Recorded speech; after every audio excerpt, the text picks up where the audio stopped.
नमस्कार मंडळी. आज आपण लग्नानंतर होईलच प्रेम या मालिकेच्या 22 जानेवारीच्या भागाबद्दल बोलणार आहोत. आजचा भाग भावनिक, थोडासा मजेशीर आणि थोडा गोंधळलेला असा होता. काही प्रसंग मनाला भिडले तर काही ठिकाणी हे जरा जास्तच झाले असंही वाटलं.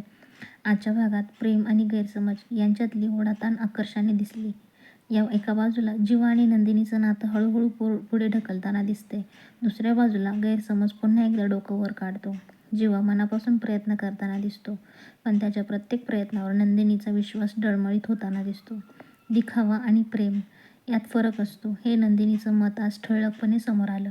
आजच्या भागात एक गोष्ट प्रकर्षाने जाणवली. जीवाचं प्रेम प्रामाणिक आहे, पण ती व्यक्त करण्याची त्याची पद्धत नंदिनीला खटकते. नंदिनीला शांत आणि साधं आणि खोटेपणाविना प्रेम हवं आहे, तर जीवा मात्र भावनांमध्ये कधीकधी अतिरेक करतो. यामुळे दोघांमधील अंतर कमी होण्याऐवजी वाढते की काय अशी शंका मनात येते. दुसरीकडे काव्या, पार्थ, रम्या आणि वसू आत्या यांचं नाट्य आजही भरपूर रंगतदार होतं. बोक्या प्रकरणामुळे आज घरात एक वेगळाच गोंधळ झाला. काही प्रसंग खूपच बालिश वाटले, पण मालिकेच्या एकंदर टोनला ते बसणारे होते. काव्याची भावनिक असुरक्षितता आणि पार्थचा संयम आज स्पष्टपणे दिसला. पार्थने काही ठिकाणी ठाम भूमिका घेतली, जी नक्कीच कौतुकाची होती.